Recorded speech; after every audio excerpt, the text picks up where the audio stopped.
Você, na sua perspectiva, o impeachment do Alexandre de Moraes abaixaria a crista de Toffoli, Barroso e companhia? O pessoal ia sentir o peso. Na hora. Entendi. Faça um tal do triplo C. Curta, comenta, porque a integração do chat ajuda muito, e compartilhe. Você pode fazer essas 3 coisas que ajudam o algoritmo a aparecer. Mas eu não tô brincando não, pessoal. Dá uma paradinha agora de 1 segundo e clica no joinha, que às vezes sabe, a pessoa já tá acostumada a ouvir isso. Não, é importante que você faça isso, porque se você não fizer, inclusive atrapalha o vídeo. Parece que o vídeo é menos relevante. Então...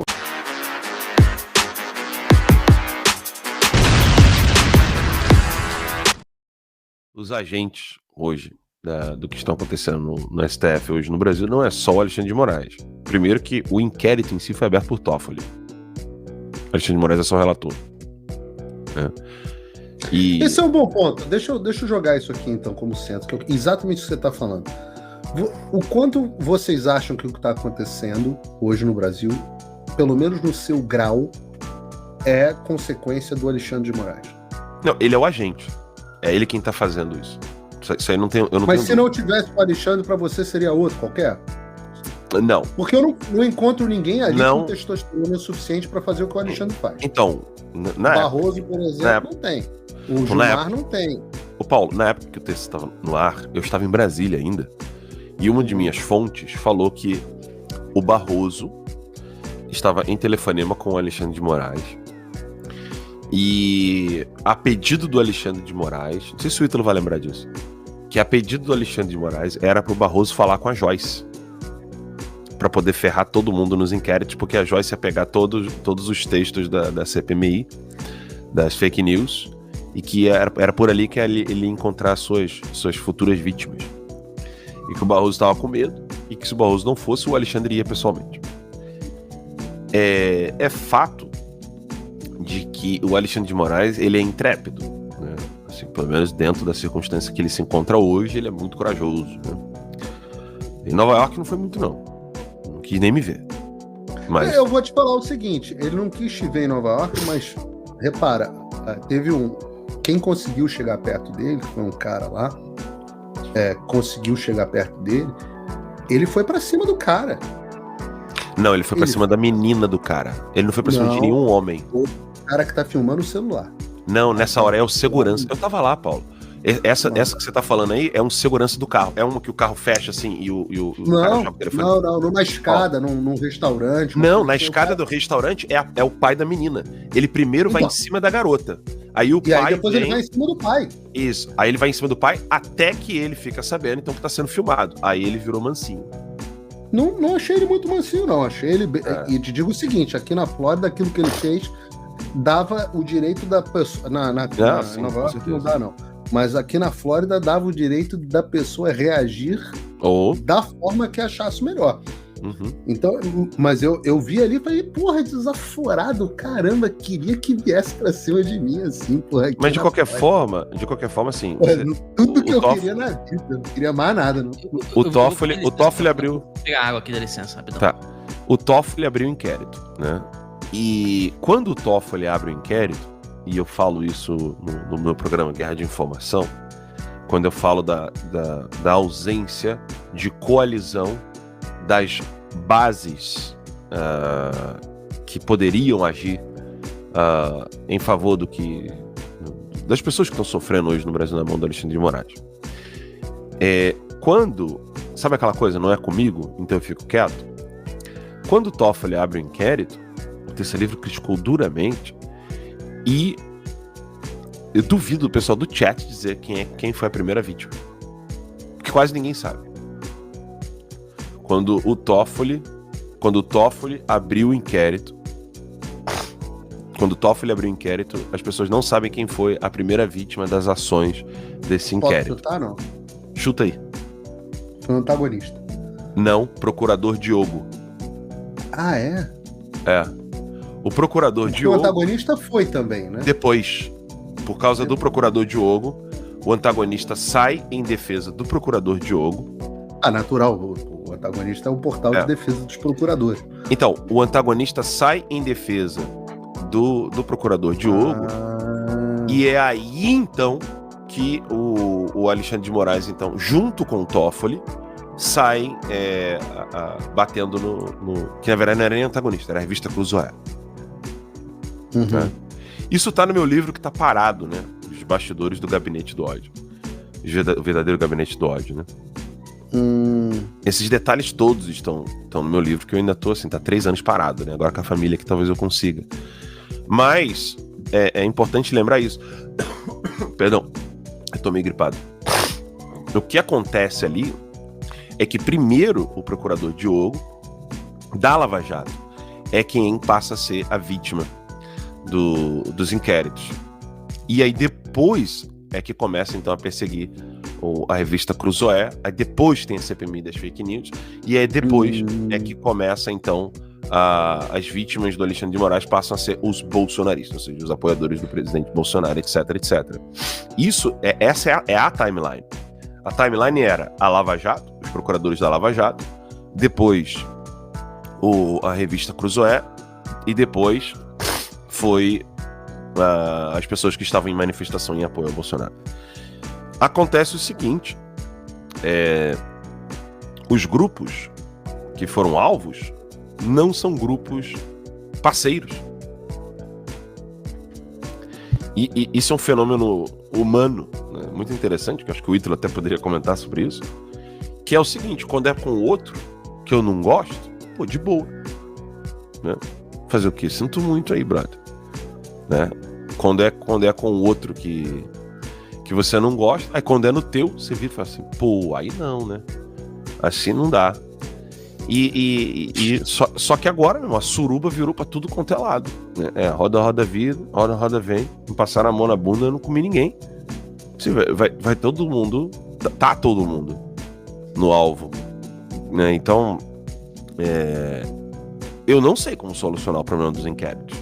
Porque se por um lado a gente precisa sim, né? Eu concordo com o Nicolas, com o Marcelo Varrata, o pessoal, impeachment do Alexandre de Moraes, etc.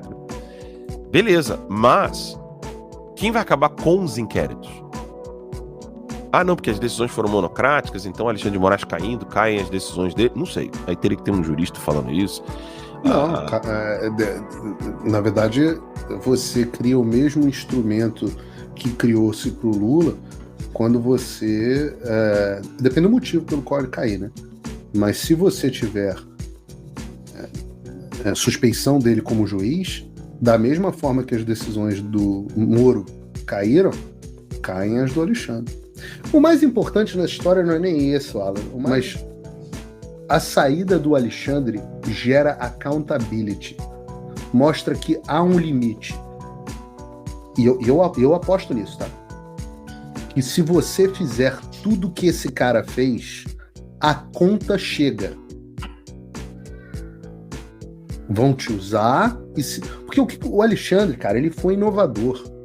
Ele esticou a corda de uma maneira que nunca ninguém imaginou. Ele foi o cara que desmoralizou as Forças Armadas. O Brasil vive, desde Marechal Deodoro,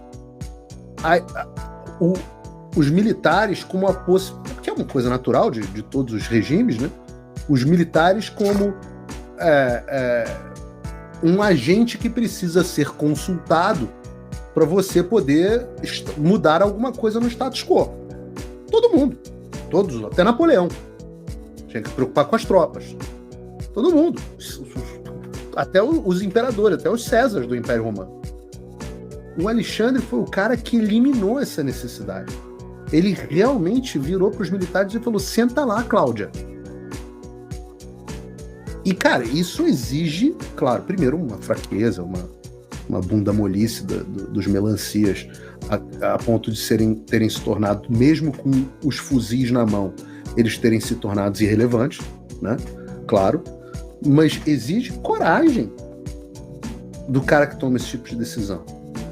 A forma como o Alexandre peitou o executivo... Cara, o Alexandre foi o cara que suspendeu a liberdade de imprensa e todo mundo abaixou a cabeça e falou: sim, senhor. A Carmen Lúcia falou: não, só um pouquinho.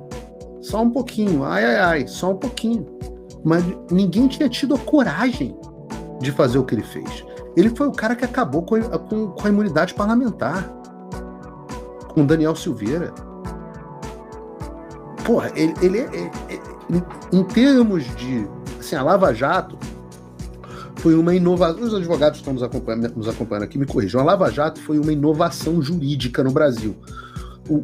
A forma como as prisões preventivas eram feitas, as torturas para forçar a colaboração, assim, o desrespeito às prerrogativas de advogado. Isso foi inovador. A forma como o Moro conduziu a Lava Jato foi inovador no desrespeito ao Estado de Direito. O Alexandre virou e falou assim, porra, hold my beer. Ele fez 50 vezes pior. Ele não foi qualquer cara. Esse cara enfrentar consequências é a prova de que, no final das contas, se você esticar demais a corda, ela arrebenta. Se a corda do Alexandre não arrebentar, como não arrebentou até agora, ele só piora, cara. Ele só vai piorar. Sim. Então é muito mais uma questão de consequências e accountability, e isso gera nos pares que são menos corajosos e ousados do que o Alexandre, uma visão de vamos devagar aqui, porque o último que fez isso terminou empichado. Como eu vou dizer para vocês que foi isso exatamente o que aconteceu com os juízes no Brasil. O que aconteceu com os juízes no Brasil? Num dado momento, quando o Moro começou a fazer o que ele estava fazendo, todos os juízes no Brasil quiseram virar os justiceiros.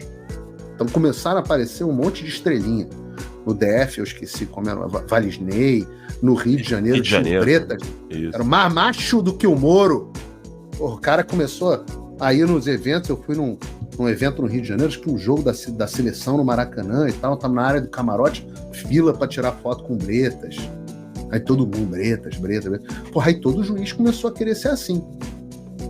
Procurador, porra, Dallagnol dando entrevista, porra, não sei o que, aquele Pozobon, Carlos Frederico. Carlos Frederico é agora desse outro, é o outro Carlos. Esqueci o nome dos caras. Todo mundo famoso. E os caras eram um incentivo para todo mundo virar estrela. O que aconteceu com esses caras todos? Todos se ferraram. E aí você começou a ter os juízes todos do Brasil começando a botar um pouco das barbas de molho, o galho dentro. E você, em diversas instâncias, começou a ter, de novo, pelo menos o mínimo de devido processo legal se estabelecendo. Houve algum grande aprimoramento institucional? Houve. A lei do abuso de autoridade, que nunca foi aplicada praticamente. Então não foi o aprimoramento institucional que resolveu. Inclusive a lei de abuso de autoridade que dá ao Supremo Tribunal Federal ainda mais poderes. Então qual foi a única consequência para que a gente não tivesse uma explosão de lava-jatos com juízes justiceiros no Brasil? Porra, ter dado ruim pro Moro. Ter dado ruim pro Dallagnol. E é isso. E quando é ruim pro interessante o que você está dizendo. Então, deixa eu só fazer o papel de maiêutica socrática aqui para a audiência, né? Você, na sua perspectiva, o impeachment do Alexandre de Moraes abaixaria a crista de Toffoli, Barroso e companhia? O pessoal ia sentir o peso... Na hora. Entendi. Na hora. E eu te digo que isso abriria espaço para revisão e para o fim desses inquéritos. É uma condição, não é uma condição suficiente, mas é uma condição necessária. Então, porra, sai o cara, fica ruim, tudo aquilo que ele arrumou fica feio, é um bando de filho feio sem pai. Aí, porra, o inquérito do fim do mundo, que a gente, o primeiro das fake news que a gente tá lá, esse não precisa fazer nada, basta concluir o inquérito, porque ele não tem participação da procuradoria, então ele sequer pode, em algum momento, virar denúncia. Né? Esse é o mais fácil de terminar, que é o maior deles. E os demais,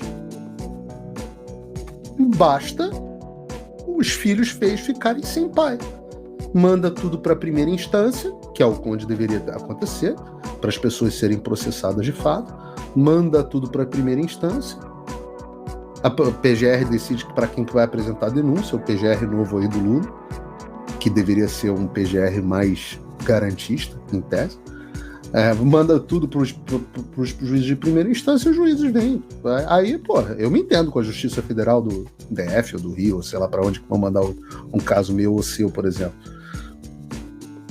Mas aí você volta pro devido processo legal. O que existe hoje... Não, quando a coisa vai pros tribunais locais, Paulo... Vocês lembram da matéria? Alan dos Santos foi condenado no Rio Grande do Sul? Vocês lembram disso? Tanta matéria do Alan dos Santos. Não, mas é porque foi a única condenação que rolou. Bota no Google aí, Alan dos Santos condenado no Tribunal do Rio Grande do Sul. Coloca pra você ver. Foi no caso da Estela Renner, que é sócia da Ana Lúcia Vilela, é sócia da herdeira do Itaú. Né? Os meus advogados conseguiram reverter. Reverte no tribunal. Não, mas é só isso que eu queria mostrar para as pessoas, porque os jornais não divulgam quando eu consigo reverter e ganhar. Só falam quando eu estou sendo processado, ou seja, eu não tenho nenhuma condenação. A única que existia, que todo mundo usou, inclusive os petistas falaram assim, tem aqui agora a prova de que ele foi condenado, ele é um condenado, queriam usar o termo condenado. Essa foi revertida. A esquerda avança. E o que você tem feito? Eles têm estratégias, ideologias, o controle da mídia, das universidades, das escolas, do mercado financeiro. E nós? Será que vamos resistir passivamente? Eles estão em todos os lugares. Nas escolas, nos filmes, nas redes sociais. E eles querem silenciar você. Não é hora de recuar. É hora de se armar. É hora de se armar com conhecimento. Eles estão moldando o futuro. Que mundo que você quer deixar para os seus filhos e netos? Chega de ser vítima. Você pode se blindar, e eu vou te mostrar como. 10 módulos, uma imersão na guerra cultural que estamos vivendo. Uma chance de lutar de volta. Eu estou convocando você. Esse é o chamado para os verdadeiros patriotas. Se não for por você, que seja pelo Brasil. A esquerda não descansa, e nem nós. A tempestade está aqui, e é hora de se preparar para a guerra. Não é um simples curso, é um chamado à resistência. Conhecimento é a sua arma. Carregue-a agora.